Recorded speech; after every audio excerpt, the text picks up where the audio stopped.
بسم الله الرحمن الرحیم. د خبرونو سرټیک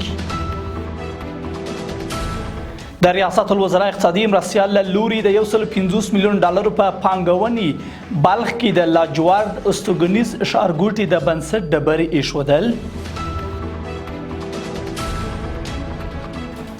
په افغانستان کې د ټاپي پروژې 4 کیلومتره نه لیکه د غځولو د چارو پرمختګ.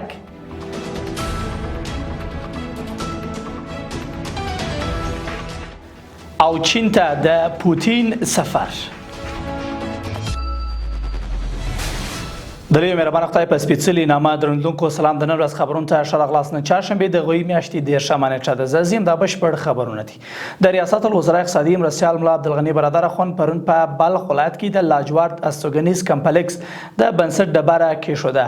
ملا عبدالغني برادر اخوند په همدې مناسبت جوړ شوي مراسمو کې ویلي چې اسلامي امارت د هیواد د اقتصادي خپلواکي د کورنۍ او بهرنۍ پانګونې د جذب او زیربنایي پروژو تطبیق ته ځانګړې پاملرنه کوي چې لاجوارد کمپلیکس یې ښه بیلګه ده. دغه استوګنیز کمپلیکس پر 43,000 متره ځمکه جوړیږي چې پکې د استوګنیزو بلاکونو ترڅنګ سوداګریز او روغتیايي مرکزونه، ښوونځي، شنې ساحې، جومات، تفریحي او ورزشي ځایونه او نورې اړینې اسانتیاوې شامل دي. دغه کمپلیکس 8 ودانۍ لري چې 4 یې 18 پوړیزه او 4 نور یې 29 پوړیزه دي. د ټاپي پروژې تر اوسه په افغانستان کې 4 کیلومتره نه لیکه غځول شوې ده. د هرات ولایت ځایي مسؤلین وایي چې په افغانستان کې د ټاپي پروژې چارې په منظم ډول او چټکۍ سره روان دي او هر ورځ شاوخوا 1500 متره نوې نلیکه نصبېږي. د هرات ولایت د مقام ویان محمد یوسف سیدي ویلي چې تر اوسه د ټاپي پروژې 4 کیلومتره نلیکه غځول شوې او 125 کیلومتره نور مسیر هم د نلیک نصب لپاره چمتو شوی دی.